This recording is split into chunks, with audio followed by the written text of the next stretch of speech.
Good evening guys. तो जैसे कि मैं आप लोगों को अभी बता रही थी, वहाँ पर बीच में मेरी बेटी आ गई थी। मेरी बेटी मेरे को कुछ नहीं करने देती। वो देखो निकाल दी, उसने बुक निकाल दी।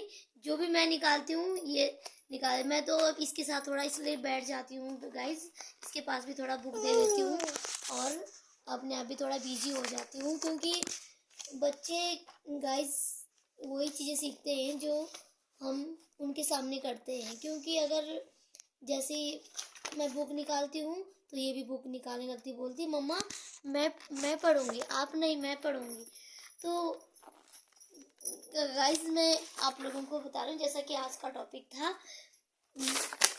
मैं भी अपने बेटी के साथ साथ थोड़ा मेरा भी अपना रिवीजन होता रहता है। ऐसे तो ये मेरे को नहीं करने देती कुछ भी पढ़ाई, मतलब बुक निकालती हूँ तो ये भी छीन लेती, पर थोड़ा ये हो जाता है कि कभी अपने लिखने में बिजी रहती है। इसके पास दे देती हूँ, ये देखो यहाँ पे देखो गाइस।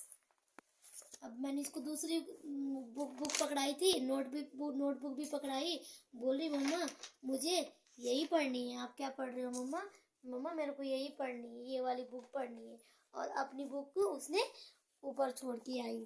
ठीक है, तो आपको मैं एक टॉपिक बता रही थी गाइस कि ऐसा नहीं है कि मैं आप लोग ये मत समझना कि मैं आप लोगों को पढ़ा रही हूँ। ठीक है, इतनी वो भी नहीं, इतनी महान इतनी ज्ञानी नहीं हूँ। बट मेरे को थोड़ा मतलब जब बच्चों के साथ मेरे को भी काफ़ी टाइम हो गया था पढ़ाते हुए, तो मतलब मुझे भी थोड़ा एक्सप्लेन करने में मतलब थोड़ा मेरा भी क्या हो जाता है, रिवीजन हो जाता है। तो जैसा कि आज टॉपिक था, मैं पढ़ा रही थी, मेरा सब्जेक्ट है हिंदी पढ़ाती थी मैं, और मेरा फेवरेट सब्जेक्ट है, मेरा फेवरेट हिंदी। उधर ही होगा बेटा, आपका पेन भी ऊपर ही है, ऊपर जाओ एक बार, ऊपर से लेके आओ, वहीं रखा होगा मम्मा ने। बीच में गाइस ये तो मेरे को डिस्टर्ब करती रहती है। तो टॉपिक था कि मेरे को आज अपनी जो मतलब स्कूल की जो मतलब यादें हैं वो ताज़ा हो गई थी। जब थोड़ा मैंने आज तो मेरी बेटी कुछ नहीं कर रही थी, तो थोड़ा जब मैंने बोला थोड़ा बुक निकालो, मैंने देखा, मैंने बैठो नीचे बैठो, मम्मा नहीं लिखी, यहाँ पे लिखो, हाँ, लिखो यहाँ पे। तो टॉपिक था कि मतलब व्याकरण में जो सबसे फर्स्ट वाला टॉपिक है, व्याकरण मेरा फेवरेट सब्जेक्ट है और मुझे पढ़ाने में बहुत ही अच्छा लगता है। ठीक है, तो उसमें है भाषा। तो भाषा क्या है कि भाषा हमारे पास, इंसानों के पास, यानी कि ऐसे तो सबके पास है अपनी अपनी भाषाएं, अपनी अपनी बोली है, ये देखो गाइस। पर भाषा मनुष्य को एक ऐसा साधन है, मतलब गॉड के द्वारा एक गिफ्ट मान के चलो, उपहार मिल रखा हमें, जिसके मतलब ऐसे सबके पास अपनी अपनी बोली है, पर उसको हम भाषा का रूप नहीं देंगे। क्योंकि जो पशु पक्षी जीव जंतु जो उनकी मतलब भाषा बोलते तो वो भी है, लेकिन वो हमारे सामने अपनी भाषा को प्रकट नहीं कर सकते, वो सिर्फ आपस में ही बोल सकते हैं। तो मनुष्य एक ऐसा है कि जो अपने सुख दुख अपनी भाषा को बोल सकते हैं।